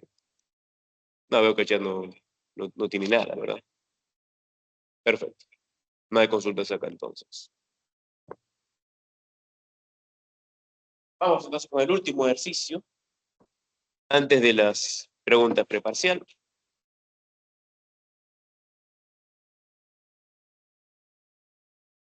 Recomiendo repasar el 7, el 6 también está bueno. No tiene mucho de regresión discontinua, así que está bueno ver los detalles. Diferencia en diferencia va a ser importantísimo también para el parcial, esto del estimorlate, así que téngalo bien y claro. En el 8 vemos un tema relacionado sobre variables instrumentales. ¿Qué nos tiene ejercicio? Bueno, queremos ver la efectividad de un programa de tutores, de ajuste, hablando sobre una muestra de cuenta, ¿no? Entonces, cuando empieza el año académico, se eligen aleatoriamente a 403 alumnos y o sea, se los asigna aleatoriamente a tomar un examen. Ellos hacen el examen y si tienen una calificación menos de 70, entonces se les va a asignar un tutor gratuito para mejorarles en el próximo examen. Claro que saquen más de 70 no los asigna nada, justamente. Y al final del año van a tomar un nuevo examen y queremos ver justamente cómo tutor, el efecto de añadir un tutor a los alumnos que sacaron menos de 70 puntos, los ayuda justamente, o no les importa mucho, respecto a la calificación final. Si todo sale bien, la adición de un tutor debería aumentar la nota final de los alumnos que recibieron tutor. Creo que eras vos, ¿no? Que preguntabas sobre regresión discontinua y cómo reconocer justamente si era un ejercicio de regresión discontinua. No sé si era uno de ustedes. Pero acá vemos justamente el umbral, ¿no? Vemos un umbral de por encima por debajo de 70. Esa es una buena forma para darse cuenta. Sí, correcto. Ok. Bueno, nos pide estimar la siguiente regresión sin interpretar el efecto causal del programa de tutores sobre la calificación. Vamos a poner un poco de zoom acá. Perfecto.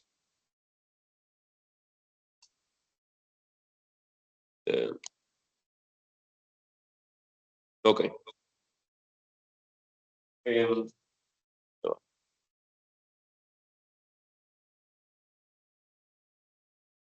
bueno, esta es la variable dependiente de la calificación final, justamente.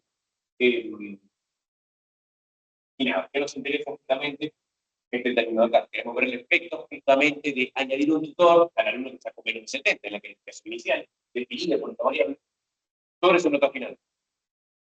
Acá me dice que todos los coeficientes significativos a 1%, es que me esto básicamente. Bueno, que este coeficiente que se conoce la adición de un tutor, o sea, la asignación de un tutor, asignación va a ser la palabra clave, la asignación de un tutor justamente al alumno que sacó menos de 70 aumenta su nota final en 11,5. Los exámenes van de 0 a 100, así que si el chico sacó 60, en promedio se espera que para su parcial saque 11,5, o sea, saque 71,5. 11,5.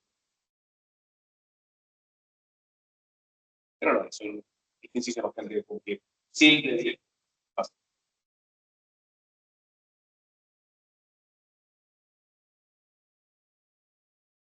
más interesante va a ser el B.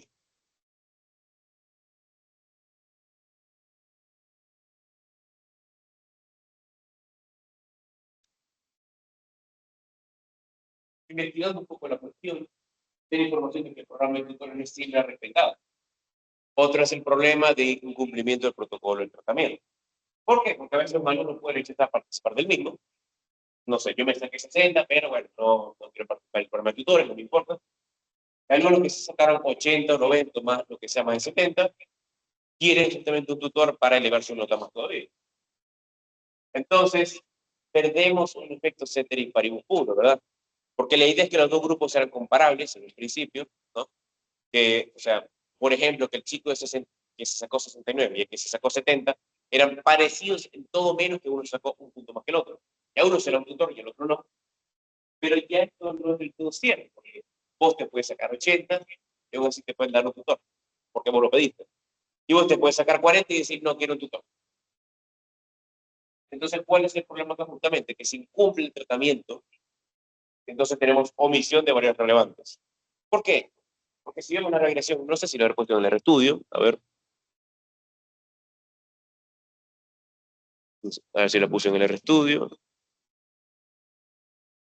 Bueno, parece que no, pero bueno, la idea sería que en esta regla hay variables omitidas ahora. ¿Por qué? Porque no está en la regresión ahora un tratamiento ceteris paribus de los grupos. Son dos grupos que no son del todo comparables. Nuevamente, el chico que se sacó 79 versus el que se sacó 70, no necesariamente uno tiene un tutor que el otro no. Puede ser que no. Entonces, ¿qué tenemos? Que esta variable, menor 70, como hemos dicho, tutor I, como nos piden en el ejercicio, perdón que no lo mencioné, pero acá nos habla de que tutor I, la variable tutor I, indica si efectivamente el alumno tuvo un tutor o no. Entonces nos dice si efectivamente el chico es que sacó 60 tiene un tutor o no. Entonces, ¿qué tenemos acá matemáticamente hablando? Que no se cumple la condición de exogeneidad. Dígase, la covariancia del tutor, la variable tutor I, y el término es distinto de cero. Y nuevamente, por el mismo punto, entonces no son dos grupos perfectamente comparables y por ende hay omisión de variables relevantes. ¿Por qué? Porque capaz hay un alumno nuevamente que se sacó 80 y como valora más justamente su éxito académico, decide ponerse el tutor. Y esto no es una variable que esté emitida en el modelo, es una variable importante que estamos omitiendo. Capaz tienen padres más exigentes, de modo que si yo me saco 70, no me dan un tutor, pero los padres dicen, bueno, tienes que sacarte 90 o 100 porque son estrictos, así que le dan un tutor igual. Así que son variables relevantes que no están metidas en el modelo, generan esto, justamente, una covarianza entre el tutor y el término de error que se entiende de cero. Y recordemos, ¿qué significaba esto? Este incumplimiento del supuesto del modelo de regresión clásico, bueno, sesgo en las estimaciones. Hay un sesgo en la estimación del efecto causal. ¿Cómo resolvemos esto? Como la mitad de los problemas en econometría, con variables instrumentales.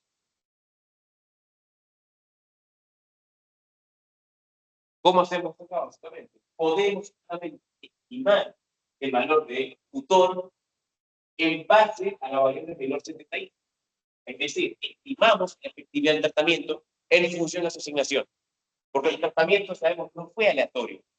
Porque ahí, o sea, no se cumplió del todo la condición del umbral. Pero la asignación sí fue aleatoria. ¿Por qué? Porque la asignación, justamente, se basa en un principio básico. Si tienes más de 70, no te damos tutor, y si tienes menos de 70, te damos un tutor. Así que la asignación fue aleatoria, el tratamiento no fue efectivamente aleatorio, y por ende podemos estimar la variable con función de este instrumento, que no sé. Y también en función de la variable x inicial para controlar por la calificación. Recordemos, sin embargo, que para que una variable sea buen instrumento, se tiene que cumplir esto. Dos condiciones, relevancia y exogeneidad. Esta es la condición de relevancia, donde la variable instrumental menor 70 tiene que explicar alguna parte de la covarianza del tutorín. Si no tiene covarianza, entonces digo, una variable tiene que ver con la otra. Y no nos interesa eso. Queremos que menor 70 tenga alguna relación con tutorín para justamente poder usarlo como variable. Esa es la condición de relevancia. Esta es la condición de exogeneidad, que nos dice justamente que menor 70 y el término menor no pueden ser covariantes. Esto es lógico nuevamente, porque ¿qué problema nos lleva a esto? Justamente. Este problemita acá nos llevó a usar variables instrumentales. Así que si nuestra variable instrumental sufre el mismo problema, No estamos resolviendo nada. Por eso creemos que el instrumental sí cumple la condición de exogeneidad, de modo que ocurre. Recuerden, teóricamente, esta condición es verificable, fácilmente empíricamente, esta no es verificable. La segunda condición, la condición de exogeneidad, tiene que comprobarse más que todo de forma teórica de alguna manera o asumiendo que se cumple. Eso es importante de parte.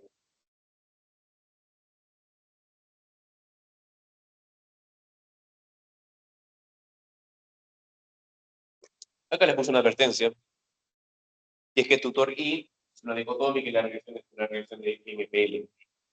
Son módulo de probabilidad lineal. Así que corregir por intersección sería probablemente recomendado. No lo hacemos acá porque no tenemos datos, es solamente un ejercicio teórico puramente, pero bueno, estar así atento con los conceptos es importante. Sí.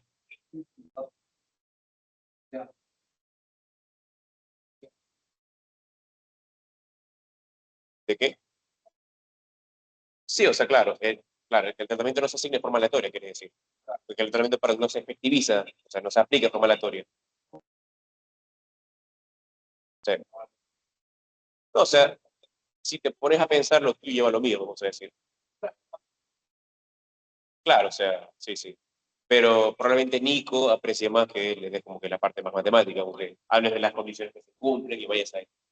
Pero bueno, por supuesto, en diferente sentido está perfecto. ¿Alguna otra consulta?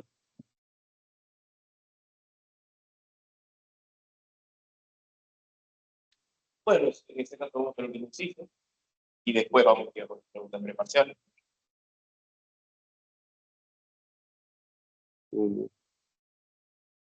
¿Qué me dice el último inciso? Bueno, utilizando el método propuesto por ustedes, que vimos que era para los instrumentales, se obtiene la siguiente información. En el RStudio la puse de esta manera.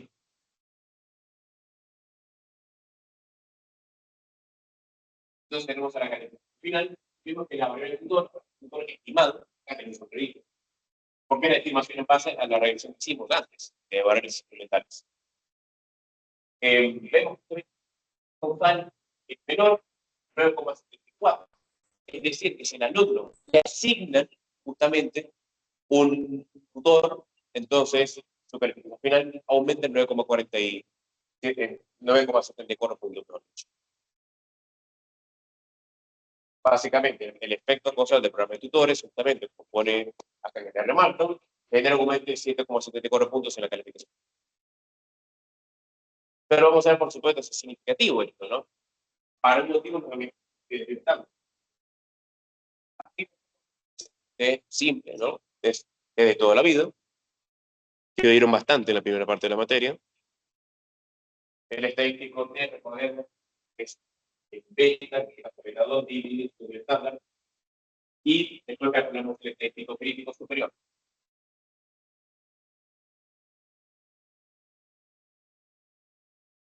Vemos acá que el estadístico calculado es de 4,94 básicamente, y el estadístico, el valor T superior es 1,93. Claramente, nuestro estadístico es mayor, el estadístico crítico, rechazamos la hipótesis nula y por ende decimos que este efecto sí es significativo. En definitiva, el programa de tutores es exitoso en cualquier nivel de significatividad. ¿Alguna consulta?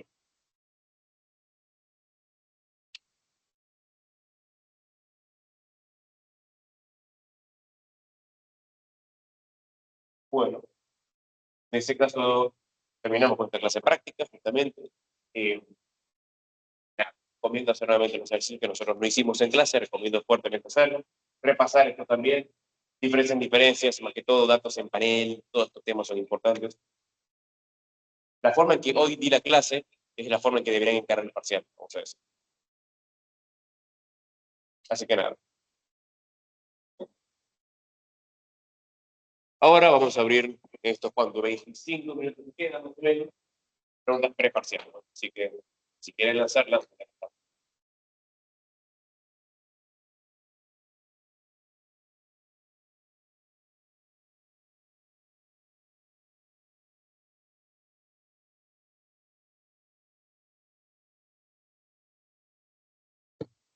También si los chicos de virtual quieren hacer preguntas, acá estoy viendo el chat, así que nada, acá estoy leyéndolos.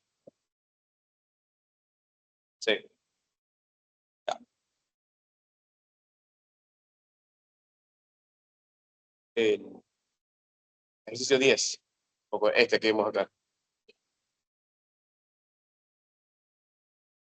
Ok, ok,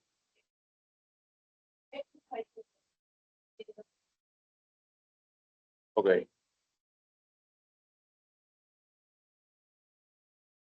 O sea, la validez interna acá en este punto. Mira, a ver, por un lado, el hecho de que se incumple el programa de tutores ya te da algo de validez interna, o sea, algo de problemitas de validez interna, nuevamente, de por sí. No podés hablar de un efecto causal promedio fuerte si no tenés certeza en el tratamiento. Esto igual se resuelve con varios instrumentales, pero podría no resolverse. Y una segunda amenaza a la validez interna, mira, tendría que pensarla, sinceramente. Creo que ese tema para el viene menos preparado para la clase de hoy. Pero la noto, sin embargo. Todas las preguntas que no puedo responder, las noto y te las mando por clase.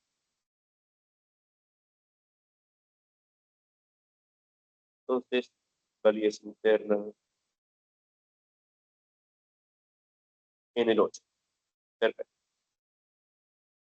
Hoy antes de la noche seguramente respondo todas las consultas que no pueda responder ahora. ¿Alguna otra?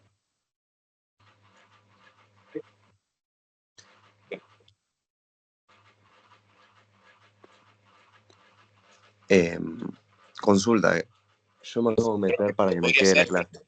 con el punto 1, justamente. O sea, directamente está vinculado con que el protocolo no se cumple. Tiene que ver ambas con la misma. Pero sí, sí.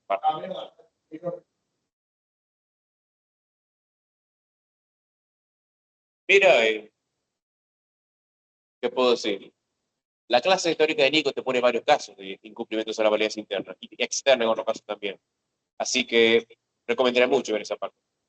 De hecho, respecto a validez externa, no mencioné un punto, pero en el ejercicio 5, en el 7, perdón, que vimos del tema de consumo de alcohol,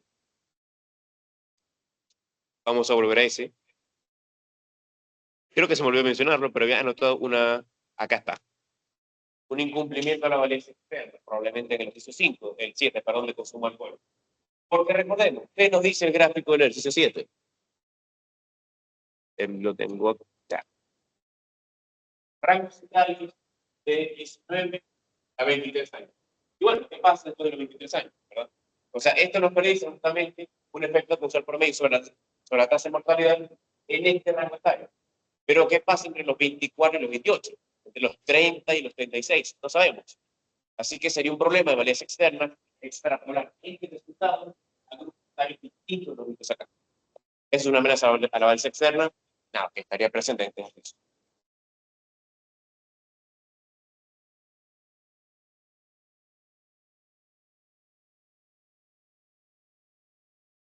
De hecho, nuevamente, el PPT de Nico justamente es bastante útil al respecto. Si vemos justamente, a ver, donde lo tenemos acá en validez interna y externa, justamente, el PPT está bastante claro al respecto, ¿no? Todas las amenazas, sesgo de variable omitida que acabamos de ver justamente, forma función incorrecta puede ser también, justamente, error de medición, etcétera, etcétera. Nada, en este PPT hay muchas cosas útiles que es importante ver para el parcial. Sí.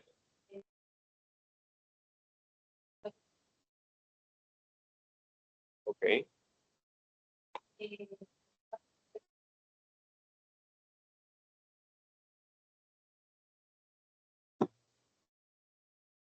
Disculpa, ¿te acordás del número parcial? Si lo pongo acá. Ok, ahí lo abro.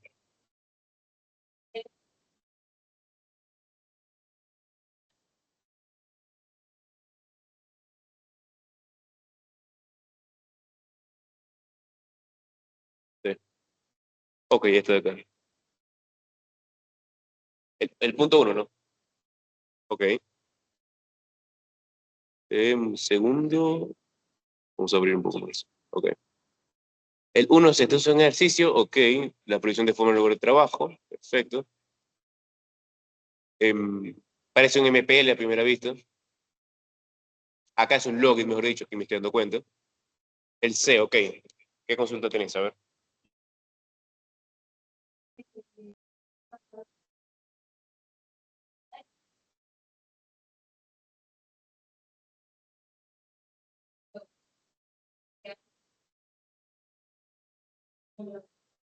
A ver. ¿Qué te pareció la aparición de fuma en el trabajo del fumador para un hombre caucásico? Ok. Para un hombre caucásico, nuevamente, habría que considerar justamente que gender va a ser cero, la dicotómica gender va a valer cero porque el individuo es hombre, y Hispanic también va a valer cero, AFAM también va a ser cero. ¿Cómo calcular esto? Nuevamente, no tengo la fórmula en la cabeza, pero habrá que hacer lo siguiente. Acá, justamente basándonos en la clase de MPL, Logit y Probit, Nico pone la fórmula en este modelo Logit, en este caso, de calcular esto. Debería ser la siguiente, a ver. Segundo. Acá. Acá nos pide el efecto, exactamente el efecto, a ver, parcial de la presión de fumar en la probabilidad de ser fumador.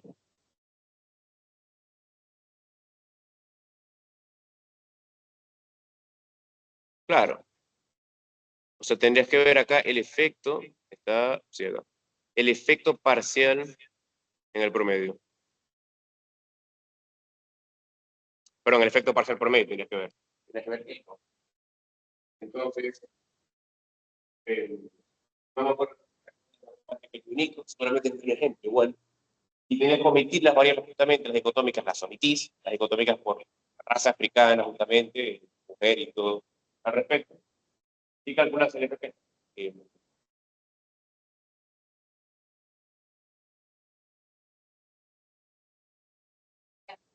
A ver. Vos decís el coeficiente. El coeficiente decís.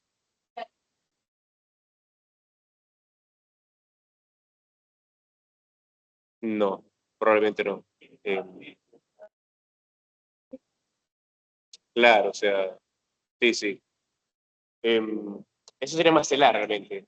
Eso que decimos sería más celar justamente sobre el efecto puro de la producción de fumar. Pero bueno, para un hombre caucásico y tal tenés otras variables que considerar. Igualmente, vamos a anotarlo de igual forma.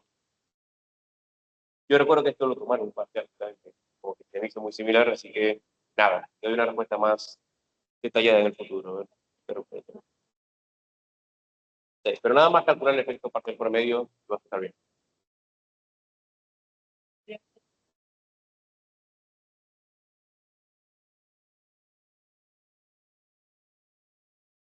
No, acá no te metas esto de comparación. Obviamente, en la variable, obviamente, a un caso que implique todas estas dicotómicas van en cero, ya 37, y bueno, en este actual también lo vamos a hacer. Sí, exacto.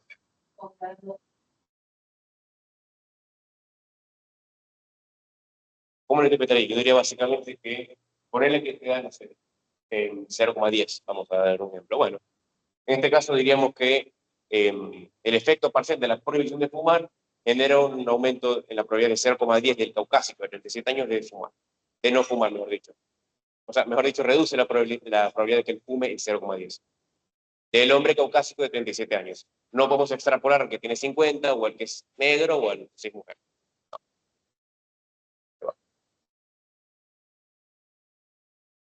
¿Alguna otra consulta?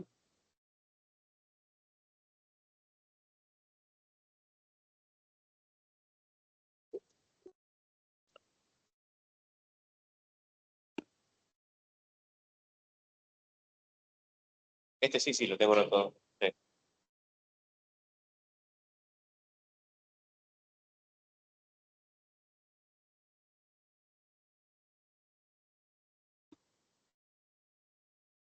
Estamos hasta las... Yo estoy acá hasta las 9, así que no hay ningún problema. Si quieren hablar después en privado, no hay ningún problema.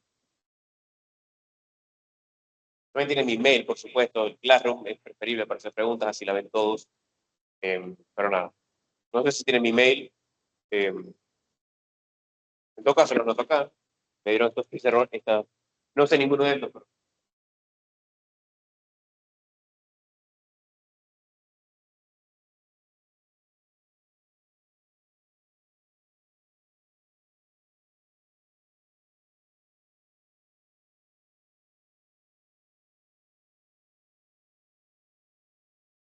Pero si quieren mi mail, en todo caso, acá está. Sí, exactamente. 445@gmail.com. Recomiendo igualmente Classroom, pero si no quieren hacer Classroom, ya acá no hay ningún problema.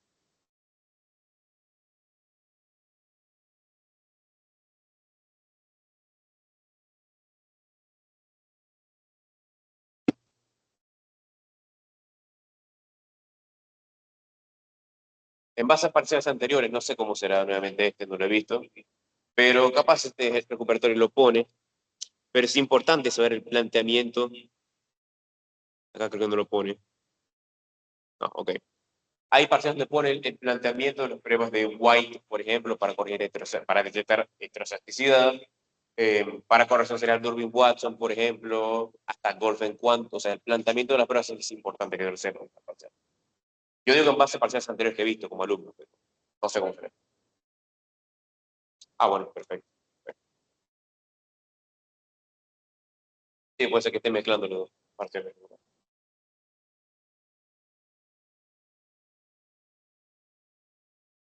Sí. ¿En el cual? ¿En cuál punto?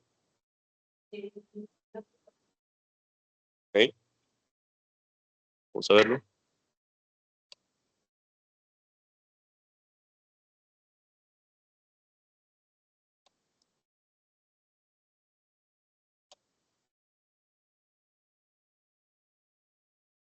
Sí,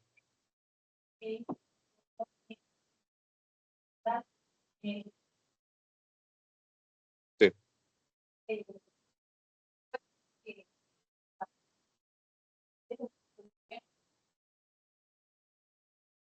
Depende. Depende justamente de las condiciones que nos ponen acá. Nuevamente, sí, para adecuado. Recordar la de relevancia y la de exoneridad. Si se cumplen ambas, vas a estar bien. La de relevancia la puedes hacer empíricamente. Acá tenés solamente coeficiente, es estándar, así que haces una presignificancia. Y si es significativo en una variable, entonces se explica significativamente esta. Así que se cumple la condición de relevancia. La de exoneridad tendrías que asumirla teóricamente. Tendrías que decir, bueno, teóricamente puede ser por esto. Teóricamente el argumento clásico es por inercia inflacionaria en este caso. La inercia inflacionaria puede ser un factor importante para la inflación.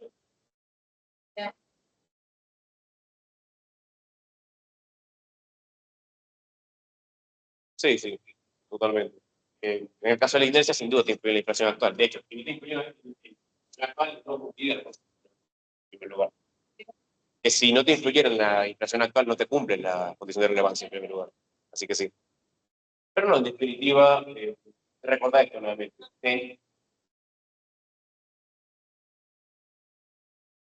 Sí, inercia inflacionaria, sí, totalmente. Pero nada, recordar, evaluar justamente la condición de relevancia, que lo puedes hacer acá, justamente como te acabo de decir. Y la de exoneridad, bueno, habrá que asumirlo teóricamente de alguna forma. Capaz la inercia está relacionada justamente con el término de error. Ponemos algunos motivos por cuál no se cumple, o son de verdad relevantes. Eh, Capaz porque un término rezagado no influye a otros términos que no sean la inflación en sus valores actuales, en t igual a 1. Eh, Esto en el contexto de curva de Phillips, o a ver, tasa de interés en base a la inflación observada. Bueno, podrías argumentar probablemente, digo yo, con estar mal, podría ser que este término que instrumental justamente no está correlacionado porque, por ejemplo, no afecta a variar el periodo T, salvo que es un parámetro, o sea, es una variable de T-1. Pero nuevamente, habría que verlo. Sí, sí, o sea, mientras tenga una condición, o sea, no te pedimos justamente un análisis así de inflación importante, porque no vemos nada teóricamente al respecto. Digo, esto es lo que importa en la econometría como tal, así que la des una condición que tenga sentido, de que exogeneidad va a estar bien. Lo importante es mencionarla desde mi punto de vista. Si la mencionas y decís si se cumple, va a estar bien.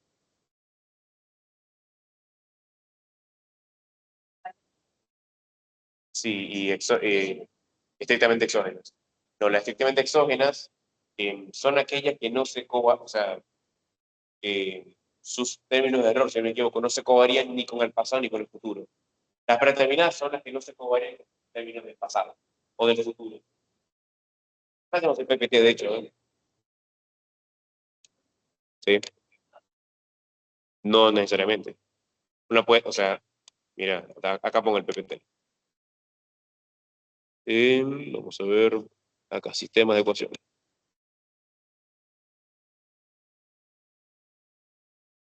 Recordar nuevamente, estas son las condiciones. Son las que predeterminadas dicen, a ver si le puedo dar un poco de zoom, que no sé muy bien.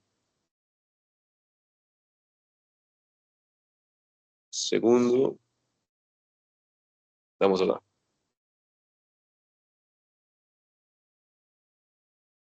Bueno, vamos a hacer así. No me sirve, no importa. A ver, las determinadas justamente para J mayor igual a 1, mayor igual a 0, perdón. El J en este caso, no sé muy bien, pero es el término que acompaña al término de error, o sea, el tema J del término de error. ¿Qué me entiendo básicamente? Esta variable, que es el precio en el periodo anterior, no se correlaciona con los futuros. El precio anterior no influye al término de error en el futuro, básicamente. En cambio, que es prácticamente exógena, que esto se cumple, pero para cualquier J. O sea, en este caso, la variable, el producto, el ingreso, no se correlaciona con el término de error ni hoy, ni mañana, ni tampoco. En ningún periodo del tiempo. Es como una condición de exogeneidad, pero estricta, vamos a decir, ¿no? Esto es lo sobre lo que es nuevamente, ¿cuál es el punto? No tiene que variarse con el error, ni ayer, ni hoy, ni mañana tampoco. Mientras que la predeterminada no me explica en el error de mañana o de hoy. ¿No?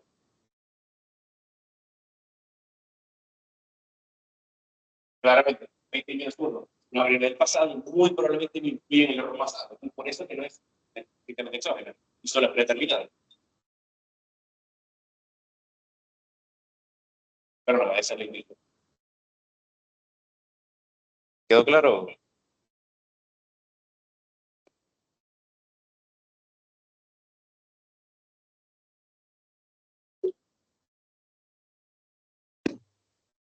Estoy hasta las 9, chao. Estoy hasta las 9, así que no hay ningún problema. Chao. Chao. Sí.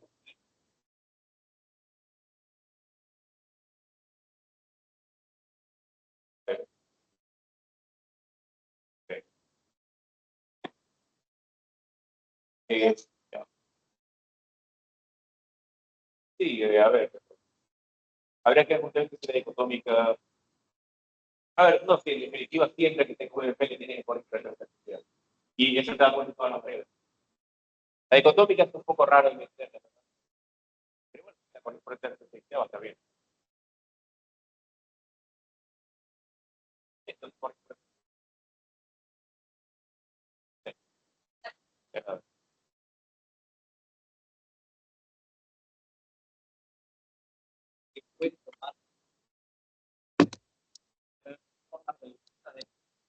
ya dejo de grabar acá un segundo. Para los chicos de la clase práctica, se me había olvidado.